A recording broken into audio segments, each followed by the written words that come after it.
Hey yo, salute to all my subscribers. Shout out to everybody else just passing through. If you're watching this on SoundCloud, Facebook, Twitter, I fucks with you, but you're disrespecting the YouTube channel. So follow the link and subscribe. What's good? Lately my channel's been really heavy with relationship type content, and I've kind of been neglecting a lot of the other aspects that this platform is really meant to touch on. Because it's not just about relationships, although that is a very big part of it. This platform is also meant to incorporate every other aspect of life too, one of which is parenting. So to get into this new series that I'm going to be starting, which is going to revolve around parenting.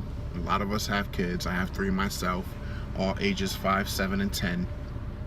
And I encounter a lot of shit, what with dealing with schools, teachers, administrators, dealing with just raising my kids every day. And I know I come across shit that a lot of y'all come across as well. So I'm going to start incorporating a lot of that into this platform as well. I've been slacking, but I'm going to get it together. Which brings me to my topic for this video. A couple weeks ago, my kids go to the dentist every 6 months for cleanings and checkups and shit like that. So a couple weeks ago, their 6-month appointment, we went to the dentist, and the dentist office out here, I really like the setup, because how they have it set up is they got this big play area like off to the side of the waiting room, and they got like games and shit and everything for the kids to do, keep them busy. And then when you go back into like, you know, the area where they actually do like the dental work, the way they have it, they have like, I think it's maybe 3 or 4 areas where they have like, it's set up almost like a cubicle where it's walls on each side, and then it's open on the front, and then there's like 3 or 4 side by side. I guess you would call them cubicles, but it's actual walls. So they'll have like the dental chair, they have like the x-ray machine, and then they have flat screens mounted on the walls in each of the little sections. So usually my kids' appointments, they're usually 3 simultaneous appointments. So we'll have like all 3 of them set up in a chair, and I'll usually bounce back and forth between the 3. So the dental hygienists, you know, they usually will have like, if they know they have appointments for kids, they'll have like some kind of cartoon channel set up on the TV. And so a couple weeks ago when we went in, the kids were sitting down watching SpongeBob, and one of the dental hygienists asked like, this is what the channel was on by default, it happens to be SpongeBob, you know, are you okay with your kids watching this? Because some parents aren't. And I really respected them for asking. And then that kind of got me thinking, you know, there are a lot of parents who restrict certain content that their kids consume. I mean, rightfully so. You know, I don't have anything against that. But I felt like, you know, I'm going to come through and I'm going to stop by and talk about it, because I'm a different kind of parent. I always consider myself, when I talk to people about parenting, you know, other people in my circle who have kids, I always refer to myself as a new age parent. And why that is because there are a lot of things that like a lot of freedoms that I give my kids. There are a lot of things I allow them to be exposed to, you know, to a certain extent, you know, age appropriate to a certain extent. But I'm not as strict as other parents are when it comes to like what my kids watch, different types of cartoons and things like that. So when the dental hygienist asked me if it was okay for my 5-year-old and my 7-year-old and my 10-year-old to watch SpongeBob, I'm like, yeah, you know, it's no problem. In my head, I'm like, well, they watch Family Guy with me, so that's 20 times worse than what SpongeBob is. Even though for years I felt like SpongeBob wasn't a kid cartoon, because there's a lot of hidden messages in SpongeBob. But all these cartoons, I mean, and we grew up watching The Simpsons, and even before that, Tom and Jerry, which is one of the most violent cartoons I've ever seen as a kid. But off that, so here's my thing. When it comes to me and my kids, I allow them to be exposed to things that I acknowledge that a lot of other parents might not let their kids be exposed to. And even in my extended family, like with my in-laws, they even voice sometimes that certain things that I expose my kids to, you know, they wouldn't have let their kids be exposed to when they were raising them. And you know, they not question me, but they kind of find it interesting that I allow my kids to be exposed to some of the different things. And my thing is this, and I talk about it all the time with other parents in my circle, and some of y'all might feel the same way and some of y'all might not. I have nothing against parents who are a little overly cautious about what their kids are exposed to. I mean, rightfully so. We live in a day and age where content is everywhere. It's all over the place. And I mean, my kids have tablets and smartphones and laptops, and so they're exposed to a lot of things that we weren't necessarily exposed to back when we were growing up as kids. I mean, if you're in my age group, you know, I'm 33, so if you're anywhere from 28 to 35 age group, we had things back then that we were exposed to, but one, it was a lot harder for that content to reach us, and our parents had a wider net that they could cast to keep us from being exposed to a lot of different content. Here was the problem: that only reaches as far as your front door. I mean, once you left the house every day to go to school, whatever was going on in the other households of your friends, you would be exposed to that, because kids talk and kids share, you know, different things. So my approach when it comes to kids and the type of content that I let them consume, because I think a new trend now, all the kids like to watch YouTube, and my kids watch some of the most mundane, boring things on YouTube. Like, my 5-year-old likes to watch other little 5-year-olds, and there are parents who actually have channels set up for their little kids, and they just record them playing with toys and interacting with them and other kids. And my 5-year-old loves watching this stuff. My 7-year-old likes to watch streaming of like gamer videos, and he can watch that for hours. And then my oldest, my 10-year-old, she likes to watch like Musically and dance video game type videos, not where she's actually playing the video games, but she's watching other people play. I mean, these kids, this is what they're into now. But you know, I don't really, when it comes to the content that my kids consume, whether it be internet based, whether it be TV, I'm not overly strict about what it is they're exposed to, and there's a few reasons for that. Some people from the outside looking in would think that I'm too liberal as a parent when it comes to these types of things. But what you types of parents don't realize is your kids are going to be exposed to everything you don't want them to be exposed to. And as hard as you might try to filter the different content that they are exposed to, what you don't realize is all it takes is for one other parent in that child's classroom, or one other parent of another child who might interact with your child at recess or in the lunchroom. If that parent is liberal like me, not to say that my kids are going around, you know, being a bad influence on other kids, but kids talk. And if my kids are watching, let's say, Family Guy or whatever it is, and they see something that they think is funny, these kids are like sponges. So of course, when they get to school around their friends, you know, they're going to talk about it, and other kids are going to talk about the things that they're exposed to. When it comes to interaction of my kids with other kids, the only thing that I'm very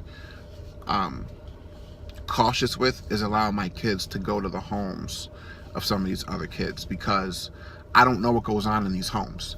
I mean, there's guns, there's drugs, there's all types of elements that could potentially be physically dangerous to my children. So when it comes to that, I don't really play those games. I have to really know the parent very well. I have to know the environment that my kids are going to be in. But when it comes to consuming media content, I feel like my kids are going to be exposed one way or another. And if I was overly protective over the types of media content that my kids consume, all I'm doing is I'm creating an interest there, because when they are exposed to it from other kids at school who might pull out a cell phone and be watching a certain type of video on YouTube, or talk about certain types of cartoons, that's just going to make my kids be even more interested in it, especially if they know at home they're not allowed to consume that type of media. And I mean, it was the same thing when I was growing up. I mean, there were things that we weren't technically supposed to be watching, but we always found a way. You know, your parents can't watch you 24/7. Here's the thing, like, you have to be confident in your abilities as a parent, and you have to be knowledgeable, of course, and up with the current times, and you have to know enough to know that how you raise your kids ultimately will take precedent over anything that they could potentially be exposed to. And I say that because if my kids hear or see anything that could be considered explicit, if they hear any type of vulgar language, or they see something that could be potentially inappropriate for them, they know enough because of how I raised them and how, you know, they're brought up by both of their parents. They know enough to know what should and shouldn't be repeated.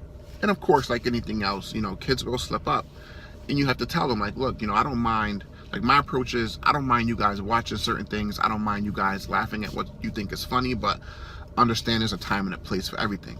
And I don't expect you guys to be in school repeating some of the things that you might hear from whatever cartoon you might be watching or whatever. And I curse with my kids. I curse at them.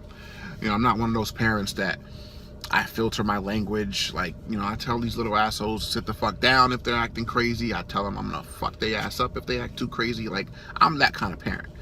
I don't see anything wrong with it. If you agree, then you're like me. If you don't agree, then it just is what it is. It's not one of those things that's right or wrong. It's just your style of parenting, how you choose to interact with your kids. I've never gotten any complaints from other parents, from teachers at school, that my children are verbally inappropriate, that they don't know how to carry themselves in a respectful manner when they're in certain types of environments.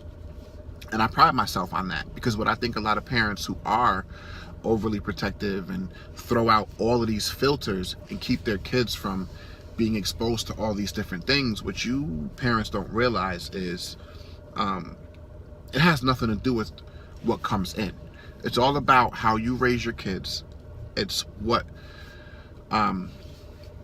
parameters you set in place for them about the types of behavior that they're able to display when they're out of the home that really matters. And like I said, I'm everywhere we go, we're complimented on how well behaved our children are, on, you know, how in tune with their environment they are, and how much they know what their limits are. And of course, any kid is going to test their boundaries where it's allowable for them to do so. So if, as the parent, you make sure that you're there to present those boundaries when they need to be presented, then your kids are going to be fine. Like, I'm never going to be one of those parents that don't allow my kids to do things, don't allow them to be exposed to things. It's age appropriate, but at the same time, you got to know when to push those limits, because it's better for you to allow your kids to be exposed to something within limits in a controlled environment where at least you're in that environment to kind of police that situation and teach them what is right from wrong about whatever it is you're exposing them to, rather than to keep it from them, shelter them from it, and then they go out into the street and they're exposed to it, and there's an appeal there because they feel like they've been sheltered from it, so there must be something fun or interesting about this thing that they can get into. So now you're creating that allure because it's a forbidden thing. And even as adults, we struggle with things that are forbidden. They become more alluring to us. There's nothing that my kids are ever going to be exposed to out on the street that I'm not going to be conscious enough to be ahead of, to expose them to it first and be able to give them that education about it if it needs to be there, whether it's sex, whether it's different types of racism that, you know, you may come across on TV, or whatever it is. Like, my kids aren't bullies, they're not racist, they have all different types of friends, all different colors and shapes, and I don't care if they're fat friends, if they're skinny. Like, my kids know you don't pick on other kids, you don't treat them differently because they may look or act differently or speak differently.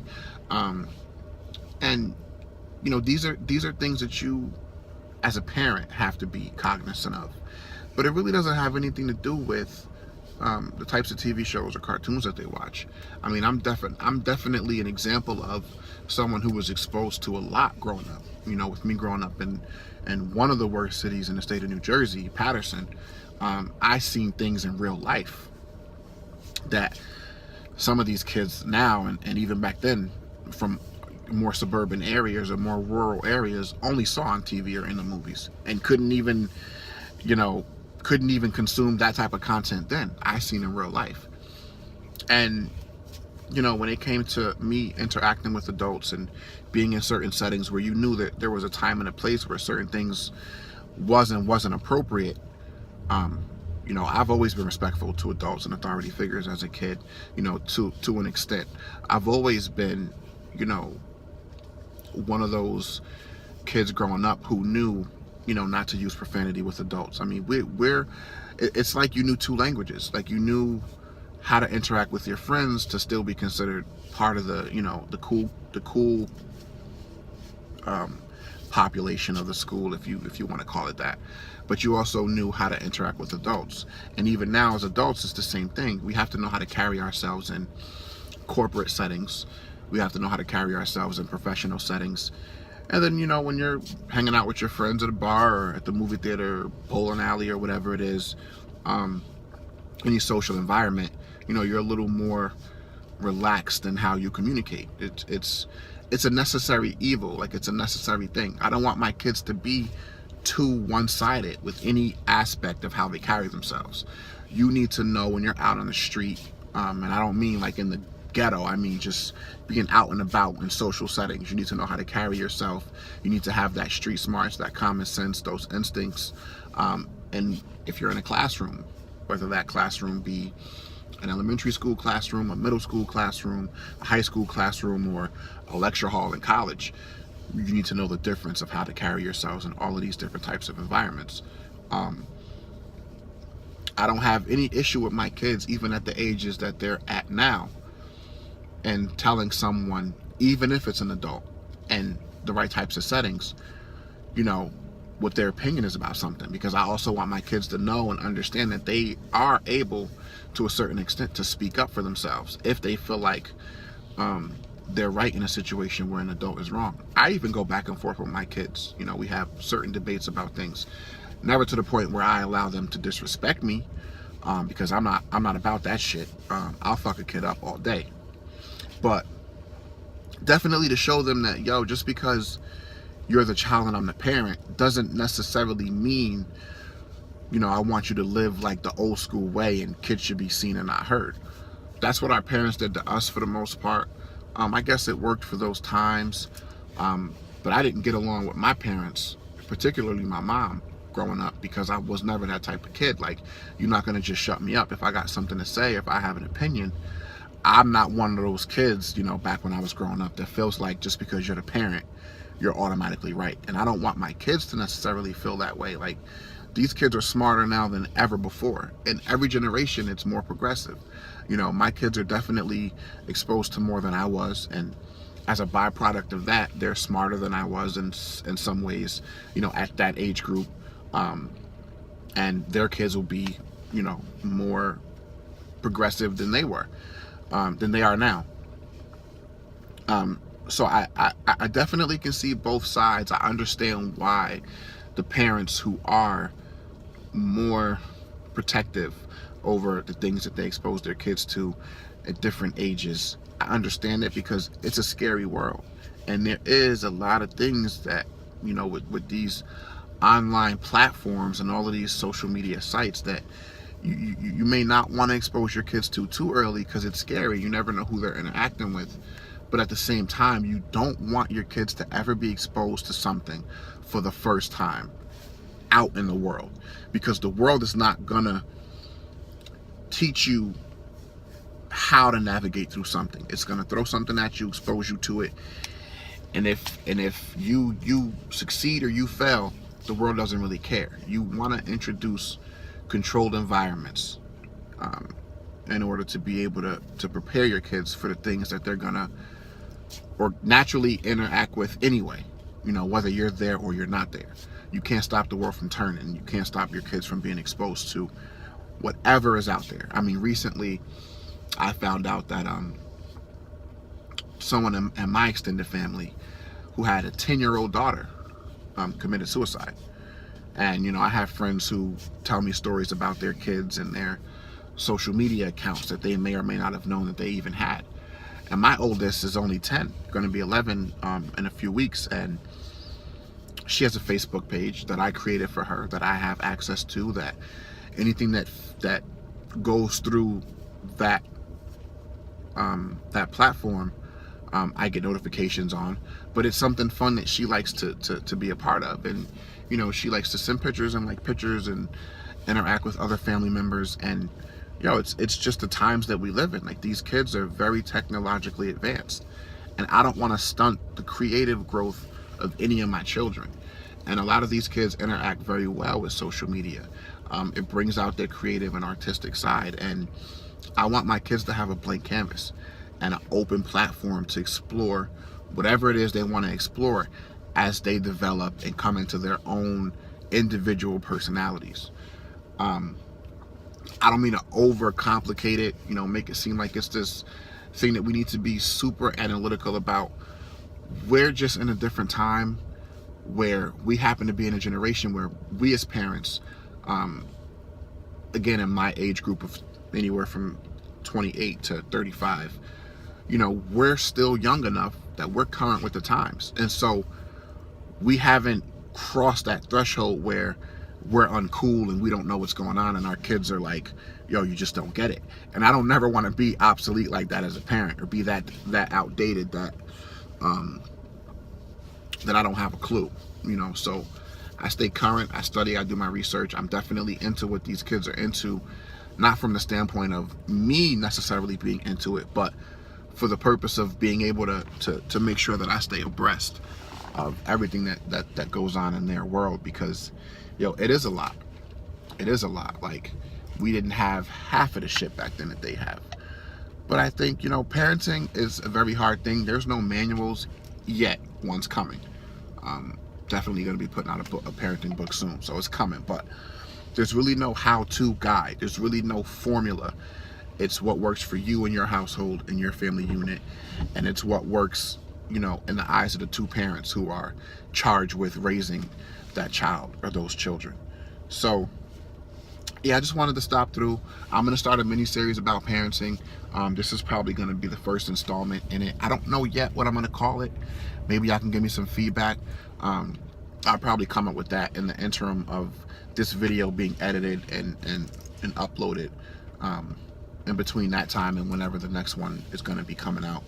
I'll figure out what I want to call it, but I really do need to step up on some of the other aspects of this, what this platform is supposed to be about, because it's life, relationships, and everything around that. It's not just supposed to be about relationships, but I think there's so many different aspects and complications and the different levels and types of relationships that I kind of got caught up and started focusing just on relationships. And I want to get off into parenting as well, and even other things as well. So let me know what y'all think about this video. Let me know how y'all raise y'all kids. Are you the type of parent who allows your kids to watch things like Family Guy and SpongeBob and even the old throwback Simpson cartoons? Because I'm in all of that with my kids. Like, I don't really our kids at the ages that mine are at right now, anywhere between 4, 5 to 10, 11, I mean, yes, they're sponges. They absorb everything. But I think that can be used in a positive way. It doesn't have to mean that you have to block everything from them absorbing it. Let them absorb what their surroundings have to offer. And then be that filter, not to block those things, but to kind of educate them and allow them to see the good in the things that are there that potentially have good in them. Because everything isn't bad. Yes, an ugly, fucked up world that we live in, but at the same time, there's a lot of beauty in it. There's a lot of creativity that's there.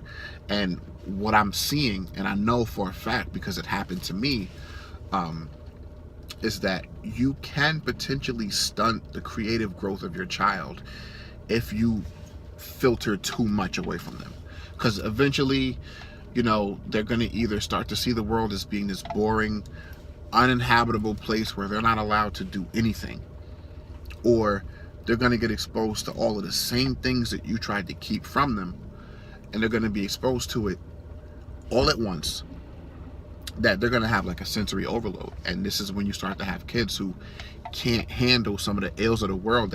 That see, back then the difference was we really didn't have to deal with the harshities of life until we got a little older. You know what I'm saying? Like, a big thing was when you left high school and that shock of trying to figure out for the first time what it was that you wanted to do potentially with the rest of your life. I mean, but these kids now, they're dealing with things like bullying and really faced with real life conflicts, like not even knowing at age 10 if they want to live another day. I mean, that shit is crazy. It's tragic. But we it's up to us to prepare our kids for the shit that they're going to deal with, because other parents aren't doing it. So we have to be forward thinking enough to prepare our kids for some of the things that they're going to deal with, even in 5th grade. You know what I mean? It's sad. 5th, 6th, 7th grade. There's some 7th and 8th graders out here already entertaining the idea of sexual activity. It wasn't really heard of. I mean, it was heard of back when I was in 7th and 8th grade, but it wasn't widespread. I mean, this shit is crazy now. The big thing when I was in high school around sophomore, junior year, it was still shocking if someone got pregnant. I remember one person getting pregnant when I was a sophomore in high school, and that was a shock to everybody. It's the fucking norm now. I mean, you got a lot of kids having kids and raising babies, and they're still babies themselves. But I do think a lot of that does come from us sheltering our kids too much, and not raising them right, and then 2, because we know subconsciously that we're not raising them right, we're not confident in how we raise them, and so we feel the need to over shelter them, and by doing that we actually push them farther away. And that's something that I know I don't want to do. I know it's something that the rest of you don't want to do to your kids. We want to keep them closer. If anything, allow them to enjoy their childhood and be able to get into their young adulthood with a clean perspective, a clean slate, with a fresh mind, but also knowing how to navigate around those things that might not be the best for them. We have to trust our kids, but the only way that you could really be in a position to trust your kids is if you trust yourself as a parent, because by the time they get to 6th, 7th, and 8th grade, it's almost too late. It starts now. That's why we really have to have conversations with ourselves, with each other, on what the best course of action is, because it's not easy. And I think the more that we talk to each other about some of the different tactics that we employ as it relates to raising our kids, I think we all stand to benefit from it. So let me know what y'all think. Like and subscribe. Again, salute to everybody that stops through on all of the social media platforms that I upload my content to. But make sure y'all subscribe to my YouTube channel, like my videos, leave some feedback. And as far as the podcast goes, y'all know where to find me on Facebook. Y'all know where to find the podcast. Links for everything that you can possibly find me on is always going to be down in the description box. So follow me, get up with me, link up with me, communicate with me, give me some feedback, and I'll see you on the next one. Peace and love.